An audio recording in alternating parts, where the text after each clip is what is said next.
Hello, everyone, and welcome back to another episode of 2000's Represent. We're in our cycle of 2005, talking about a movie. In this episode, we're talking about Batman Begins, the first part of the Christopher Nolan Dark Knight trilogy, which was followed up a few years later with The Dark Knight, and followed up, I believe, 4 years after that with The Dark Knight Rises. This movie is absolutely incredible. I rewatched it recently and hadn't watched it for quite a while, so there's a few plot points I kind of forgot about, character interactions and stuff like that. But I watched it on HBO Max, and it is just an incredible film. It's kind of only overshadowed a little bit by its sequel, which is essentially like perfect. The Dark Knight is basically a perfect sequel to this, but Batman Begins really kind of sets the tone for the kind of dark, gritty, um, kind of realistic Batman films that Christopher Nolan set out to make. I say realistic, knowing it's a comic book movie, but a lot of it didn't really veer into the kind of like supernatural or any kind of the other weird stuff like that. It wasn't nearly as campy as something like Batman and Robin or Batman Returns. I kind of look at this film as the kind of like the first one that's really truly like dark and gritty. But all the Batman filmmakers have kind of approached Batman from a different perspective. So I haven't watched Batman and Robin. I don't think since it came out, but I know there's kind of more of an appreciation for it now if you watch it through the lens of knowing it's a campy Batman story, kind of in the vein of the 1960s TV show. The Christopher Nolan films are obviously from the like dark and gritty style. The cool thing with Batman is there's multiple ways to tell Batman stories. You have campy, you have kind of like the dark and more realistic versions. You then have, I think, like the Tim Burton ones kind of are a little bit in between, where they are a little bit campy, but they're also pretty dark. I remember seeing, and this was the film that kind of they did Batman and Robin, and it didn't do very well. I think it underperformed, even though I think it still made decent money. It underperformed commercially, and critically, it didn't do very well there. And it kind of caused Warner Brothers to kind of cancel a bunch of other planned Batman projects. And this was the reboot. I know there was kind of low expectations on it when it was announced because it was like, okay, another Batman movie, even though it had been between the releases between Batman and Robin and this was like an 8 year gap. And in that meantime, Marvel had kind of started coming in and doing their thing. So Marvel in 1998, the year after Batman and Robin, they did Blade. A couple years after that, they did X-Men. Both those movies are actually pretty good. 2 years after X-Men, they did Spider-Man, and these were obviously different studios. So you have like Fox and Sony. The Marvel Studios weren't really quite a thing just yet. But they did Spider-Man. After that, they did The Incredible Hulk, which was kind of a misstep. But then they did Spider-Man 2. Obviously, it's like stuff like Daredevil, which wasn't very good. And then I think Batman Begins released the same year as the first Fantastic Four movie, the Fox one, which also wasn't great. But there was a lot more, I think, competition coming out of Marvel at this time. Like, it felt like there was like a weird, obviously this isn't a thing, but like an agreement where like Marvel's like, hey, we're gonna release our movies. We have like this set of years. You guys can get the next set of years from DC movies. This really helped kind of usher in a new era of like superhero films alongside the stuff that Marvel was doing. And this, predates the MCU, but a few years later, the MCU officially kicks off with Iron Man. So, this movie was, I think, influential in kind of reinvigorating the superhero genre, at least on the DC side. Um, the problem with that is like they did Superman Returns, which was just okay, and then they kept the kind of dark and gritty style when they did Man of Steel, which I didn't mind. I didn't mind Man of Steel. My only real complaint was that they desaturated the color to make it kind of dark. And if you actually see any of the, if you like search for the like color graded versions of it, or just like how it looked before they desaturated it, it looks a lot more like a Superman movie. And with the new Superman movie that came out back in July, the James Gunn one, I think they got that right with like the colors and all that kind of stuff. And even though I didn't like hate Man of Steel, there were some issues with them making it visually look kind of like the Nolan Batman films. I think Batman works in a dark environment. I don't think Superman necessarily does. But with that, I have my notes here for this movie, and then we will get into the plot and all that as well. Just pop this open here. All right, so Batman Begins, first released, at least in the US, on June 15th, 2005. I think it came out on June 17th in the UK. Like I said, Warner Brothers had canceled a bunch of stuff. Basically, Batman and Robin kind of put any kind of Batman projects on hold for a while. I remember there being a thing where, I don't think George Clooney does this anymore, but there was rumors that if you walked up to George Clooney and asked for a refund for Batman and Robin, he would give you, like, whatever the ticket price was. Again, that was a rumor. I remember Batman and Robin being one of the very first movies I paid money to see. I think I paid like $5 for like a matinee or something, and actually feeling like I wasted my money on seeing it. That was one of the first films, and that was kind of a big turn off there. Apparently, they decided to start rebooting it. Josh Whedon, I guess, had pitched something to Warner Brothers in 2002, which they didn't go with. And then they brought in Christopher Nolan in early 2003 to work on this film. I don't think I had seen any Christopher Nolan films up to this point. I know he had done Insomnia, and then eventually I hadn't watched it at the time. That movie was like Following or whatever it was, one of his first films. I eventually saw that years later. I think just like maybe like 5 or 6 years ago. But they brought Nolan in, and Nolan now is one of my all-time favorite like filmmakers. He did great with the Dark Knight trilogy, even though I think the Dark Knight Rises kind of was a slight misstep there. I still really enjoyed that. Enjoyed films like obviously The Prestige, Inception, Oppenheimer, Interstellar. Really looking forward to what he's going to do with the Odyssey, if it's like, you know, based on like Greek mythology and stuff like that, because I'm a huge fan of that. So yeah, I think this may have been the first Nolan movie that I saw. You know, like fans were kind of concerned at the time. Expectations weren't super high for the movie. I remember when they revealed the Batmobile, or the Tumbler as they call it in this movie, and people weren't really liking it. And I think the Tumbler is actually one of my favorite Batmobiles, because it actually looks more functional and more like just like something you would actually use, instead of the kind of the Keaton Batmobile, or even the Val Kilmer Batmobile, or the Clooney Batmobile. I think and then also the other one I really like is the one from the Matt Reeves, The Batman. That's really good as well. So let's see here. Some of the stuff that this one's comics that this are based on, or this movie is based on, is The Man Who Falls. I have not read that book, so I probably should check that one out. Heavily based on, I think, Frank Miller's Batman Year One, which is excellent. I read that years and years ago. Like, how long ago was it? Like 15 years ago or something. I was doing a thing where I was reading through as many of, don't even know if this list is even still out, but IGN put out a list of like, it was like the top like 25 Batman books, and Batman Year One was on there. Another one that there's influence from, and also the Dark Knight takes influence from it as well, is The Long Halloween, which is also just an excellent Batman book. So yeah, the only one here I haven't read was The Man Who Falls, and that one apparently covers some of the stuff that's in this movie, where Bruce Wayne, before becoming Batman, is traveling around, you know, like studying and practicing and stuff like that. Because there's a whole like training thing in the beginning of this movie. The movie grossed $371 million and off of a $150 million budget. Christian Bale with this movie, kind of this put him on like an upper like level of like actors. He was obviously doing great work before that with things like American Psycho, and I think like Rain of Fire came out before this. But the Batman films really kind of propelled him to a whole new level. And Christian Bale is great in this movie.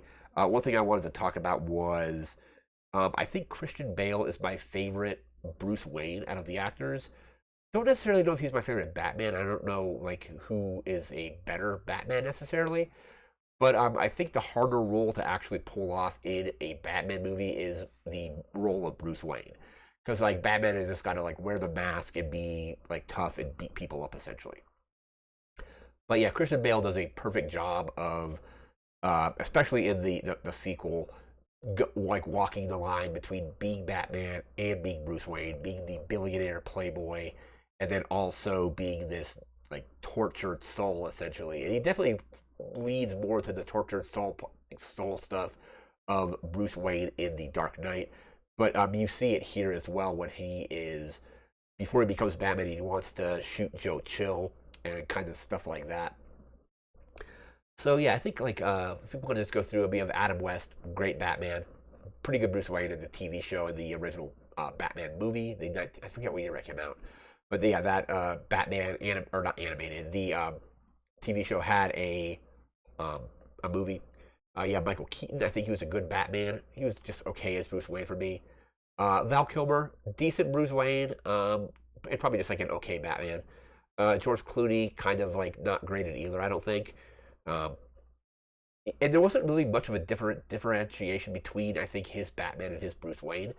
So didn't love that. Christian Bale, you can definitely tell like there is when he's got the mask on, he's like obviously like speaking like very like gruffly and stuff like that. To the point it kind of became a joke where he's like, "Swear to me," and like, whatever it was. That kind of was like a little over the top. But and then after that you have Robert Pattinson, who I don't know how I feel about his Bruce Wayne just yet, because I don't think that character, as far as his character development goes, is at the stage where he will become or is the billionaire playboy at this point.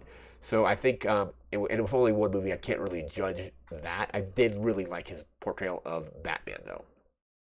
We'll just have to wait and see what he does with the next Batman film, the Matt Reeves Batman, which I thought was the first one was excellent. Katie Holmes is in this as well. I think she's kind of a weak link in the movie, unfortunately. It was definitely a step up when they recast Maggie Gyllenhaal in the role in The Dark Knight. It would have been interesting to see what this movie would have looked like with Maggie Gyllenhaal in that role from the beginning. I think it would have been a little bit better. So yeah, Katie Holmes to me is just kind of she's fine in the movie, but she's not like incredible. Like I think Christian Bale in this movie is great. Um, Michael Caine as Alfred is amazing, and then you have Liam Neeson as Ducard and Ra's al Ghul. Great performance from him as well, and also Cillian Murphy as Jonathan Crane and the Scarecrow. Pretty good there as well. And Ra's al Ghul like is kind of an interesting like villain choice because he's one of the more complex villains. He's a villain, but also sometimes he's an ally to Bruce Wayne. I remember reading, was it like Son of the Demon or something like that, where him and Batman are actually aligned against something else. So yeah, Ra's al Ghul is just an incredibly like good villain, and they actually have it work very well in this film. And then of course you have this would probably be a post-credit scene now, but I don't necessarily know like how many comic book movies were doing post-credit scenes in 2005. The Marvel films probably were, but like I know like they definitely kind of started that off of Iron Man. I don't remember if there was post-credit scenes in any of the Spider-Man movies or the original like X-Men films. But when Commissioner Gordon or Lieutenant Gordon at this point gives Batman, he's like, "Hey, there's a psychopath that shot a bunch of people at a gas station. Leaves a calling card. He flips it over, and it's a Joker." That would be the perfect mid-credit scene or end-credit scene if they were to do something like that. And one thing I didn't understand with this movie is, so I remember Rutger Hauer being in it, but I kind of forgot about the whole part about the Wayne Enterprises having the microwave emitter go missing, and they made it look like Earl, I forget his first name, who's basically running Wayne Enterprises when Bruce Wayne is gone, is not too concerned about this thing being missing. Somebody comes up to him in the movie and they're like, "Hey, this microwave emitter is missing. It's completely illegal." So I don't necessarily know if Earl was was working with the League of Shadows, or if it was more something like where he was just going to sell this on the black market to make some extra money, and didn't really care like where it was going or who it was going to. So I don't necessarily know if he knew about the League of Shadows using it in Gotham, or was just kind of like doing some like black some black market like arms dealing. I'm kind of leaning toward the black market arms dealing, but I'm not exactly sure. And then of course you have just Morgan Freeman as Lucius Fox in this movie, just a great role for him. Kind of the tech guy who has designed Batman's suit, a bunch of the other gadgets like the utility belt, the tumbler, and things like that. See if we have any other notes here about that. And I think that about does it for that part of the video. We're going to now jump into our plot. So, plot for Batman Begins, it's a Batman origin story, so they do the entire origin story in this film. It's kind of a thing now where origin stories are like skipped. I appreciate when a filmmaker trusts the audience enough to kind of already know the backstory of, like the characters, like with the new Fantastic Four. They briefly mentioned, oh yeah, they got these powers in space, and that's basically it. So you kind of know the backstory already. I do think with a reboot, especially during this era when Batman Begins came out, it was worthwhile to do that origin story because it actually does tie into the plot and kind of like when Batman comes back to, or Bruce Wayne comes back to Gotham and so on. So, beginning of the movie, he's running through like the garden with his friend Rachel, who is eventually Katie Holmes plays this character later on. And basically, I think she's got like a thing she found, like a thing. She's like, "Hey, finders keepers, finders keepers." And he takes it from her, and Batman falls into a well, basically, and gets swarmed by a bunch of bats. So he has a fear of bats. The whole thing with the concept of his character is conquering the fear of bats and using that fear to empower himself and drive fear into the hearts of the people the villains that he's dealing with. So then, I don't know. The movie does take place a little bit out of order, where they do flashbacks. So they're at a play. This is obviously the Batman origin story where his parents get shot by Joe Chill, but they're at like the opera and they leave because I think like there's a scene in the opera where people are dressed as bats and Bruce is scared. He's like, "Hey, can we go?" They leave. Joe Chill approaches. He's like, "Hey, give me your money and jewelry." Batman's dad gives him the wallet. And then, basically he said, "I said jewelry as well." And he steps in front of Martha, gets shot. Martha gets shot. Bruce Wayne is then taken care of by Alfred. And, like continues like his like schooling and stuff like that. But then eventually, I think leaves the country for like several years. So I'm just going to try to present this in the way that it would happen chronologically, because like there is some flashbacks. I believe it then goes to Bruce Wayne comes back after like a while, after like going to like school and stuff, and he wants to shoot Joe Chill. He's got a revolver, and Joe Chill is doing some kind of a plea deal with the DA because he's like, "Hey, this guy like shared a cell of Carbide Falcone. He's got a lot of information that can help us take Falcone down. We're gonna make a deal for him." Joe Chill's on the stand. He's like, "There's not a day where I don't like regret like doing what I did." Stuff like that. They're leaving the courtroom or the courthouse, and Bruce Wayne's got the gun in his coat, and somebody else guns down Joe Chill. And it was obviously just kind of orchestrated by Falcone to basically, "Hey, get this guy in the open. We'll kill him. He won't be able to like testify against me." Stuff like that. And Rachel is disappointed that Batman or Bruce Wayne has this gun and was basically wanting to kill Joe Chill. He's like, and basically, I think Bruce Wayne sees it as that guy basically robbing him of, the satisfaction of shooting Joe Chill, the guy who killed his parents.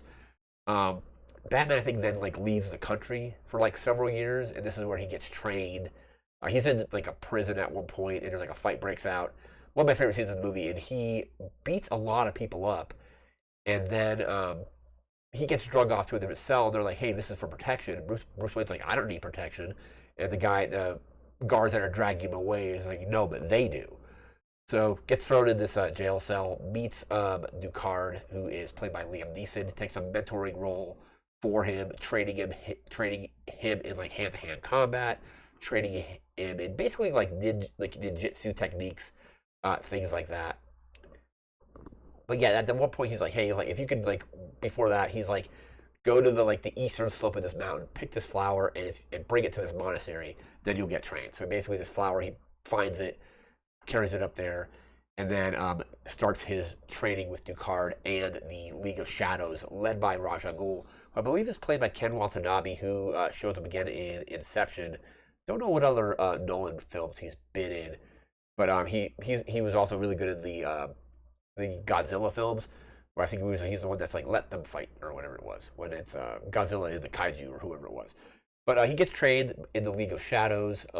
Does a bunch of it's like a training montage, and his ultimate final test to be put into the League of Shadows is to kill this criminal. And like Ducard's like, hey, if you kill this criminal, you'll be in the League of Shadows. And it's like, hey, like, and Bruce Wayne is kind of like, no, I don't think killing this guy is the right move. And then he's like basically acting like he's going to like execute the guy, but he knocks it like a flaming thing, like a brand into like a flaming brand against the wall, sets the building on fire. Ra's al Ghul is killed by like falling like rubble and debris. He rescues Ducard and basically like drags him out of the fire and then leaves him there. Basically, he says like, "Hey, when he wakes up, let him know I saved his life or whatever it was." He returns to Gotham City now, fully trained, and I think ready to take on the kind of Batman persona. He goes back to Wayne, back to Alfred, who's like one of Alfred's best lines is like, well, basically like he's like, you can borrow the rolls, just return it with a full tank or whatever he says. But he goes to Wayne Enterprises, and everybody's like, oh yeah, you're not like, because I think like all his shares have been sold off or whatever it was. I forget exactly. So he basically doesn't have any real control of Wayne Enterprises. That's Earl and like the board of directors. But then Batman starts talking to Lucius Fox, who is in this kind of like weapons and like I think it's like applied sciences. Applied sciences, I think, is the actual department. It's kind of a dead end job that Earl puts Fox into to keep him out of trouble, and he's like developing all kinds of like cool technology. He basically creates I think it's like calls it a Kevlar biweave. He's like, will this stop a bullet? And he's like, and Lucius Fox is like, no, this will stop. This thing will stop a knife. So he's got the utility belt, designs the tumbler, and he's kind of like asking around about like the stuff that Lucius Fox is making. And Lucius Fox is basically like, he's like, hey, as far as I'm concerned, all this stuff is yours anyway. So like, do whatever you're gonna do with it. So he gets the bat suit from him, gets a bunch of stuff like, and they try to get the cowl. I think they had to order like 10,000 versions of it, and I think it was supposed to be like, I don't know, it was graphite. It was graphite, and they were all kind of faulty. So they wanted to order them, and they're like, hey, when Alfred's like, hey, we need to order enough of them to not look suspicious, so we need to order about 10,000 of these. I think they order like a batch, and it's bad, so they eventually perfect it, and Bruce Wayne basically paints up the suit to be all black or whatever. Of course, like then, sorry, excuse me. They start designing the Batcave and all that. Meanwhile, Rachel is trying to take down Falcone, but also deal with Jonathan Crane, who is the Scarecrow. Scarecrow and Falcone are working together. Batman at one point approaches Falcone, and basically this is before he gets like run out of town. He's like, "Hey, like I got real power here. Like don't mess around with this." But Rachel is trying to get her DA to investigate Falcone, investigate Crane. Falcone gets Batman's first kind of take is at a drug shipment out of the docks, and Gordon, who is played perfectly by Gary Oldman in this film and in the sequels, is not quite a commissioner yet. I think he's like a sergeant or something. He becomes a lieutenant later on. But he's working with a crooked cop who is working with Falcone, and he approaches the docks, and they're basically smuggling drugs in like teddy bears. These are the drugs that Scarecrow is eventually going to use, and like he gasses people, and they start like having hallucinations. So Batman goes there, attacks the people that are working on this shipment. Basically, Falcone gets tied up. Even the crooked cop is like, "Hey, you better take off because there's something going on here." To Falcone, Falcone gets put in jail, gets arrested, but then gets visited by Jonathan Crane, who puts on his Scarecrow mask and gasses Falcone with the hallucinogen that makes him go insane, basically. And he transfers Falcone to Arkham Asylum, and Rachel Dawes is like, why is he at Arkham, and he's had no history of mental illness like before. So I found it really suspicious that he's now like doing this, and they actually like you actually see him in the asylum. He's freaking out because of the hallucinogen that Scarecrow has like injected, not injected with, but gassed him with. He eventually shows Rachel what's going on. So they go into like this like sewer, and you see everybody is dumping all of the Falcone's drugs into the water supply. And this is where the plot point of the vaporizer comes in, where somebody tells Earl about it, and it's like, oh, it's missing.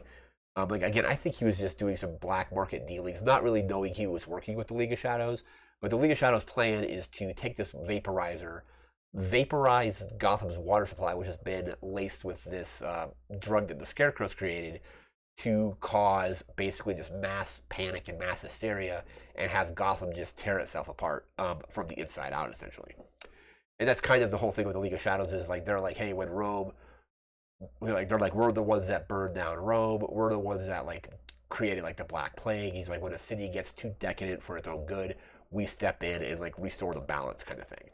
So you can definitely see where Ra's al Ghul is kind of coming from, even though like his methods are completely messed up. It is a way to kind of like do like a reset. And that's what they're trying to do with Gotham. They're like, Gotham is beyond saving at this point. That's kind of the thing. Batman is Gotham can be saved. Ra's al Ghul's perspective is Gotham is beyond saving. So it's a good way to have them be opposed to each other. Rachel, I think, eventually gets gassed as well by the Scarecrow, trying to like flee the asylum, and Batman was also gassed by the Scarecrow, like lit on fire at one point, and Lucius Fox comes up with an antidote for it. So he gets basically more of the antidote replicated or created, and he tells Rachel, he's like, hey, like when you wake up, he gives her two of the vials. He's like, give one of these to Gordon, give another one of these to Lucius Fox, so he can create more of these, more of the antidotes, basically. It's also Batman's birthday, or Bruce Wayne's birthday. So Bruce Wayne has a birthday party, and Alfred is like, hey, he's like, you got to entertain these people. I've been entertaining them for like however long, and he doesn't want the people there because he eventually is like, somebody shows up at the party, they're like, hey, I'm Ra's al Ghul, and Bruce Wayne's like, no, like he's dead, and then he kind of kicks it into Christian Bale, almost Patrick Bateman mode, where he's like, thanks for coming in and drinking my wine and freeloading off me. He's like, you guys don't want to, like, you're not here for me, you're just here because you want to be at, like, at this party. And basically he just is like very smug and basically gets everybody to leave, because that's when Liam Neeson's character is Ducard shows back up, basically saying that he's like, no, I'm actually Ra's al Ghul. And they set Wayne Manor on fire, and they load the what's it called, the water the water vaporizer onto a train. They start in the Narrows. The Narrows is just like really cool. Well, it's not really cool, but it's like the production design on the Narrows is like the slummy part of Gotham, and they start getting people in the Narrows kind of like affected with the nerve toxin or whatever it is.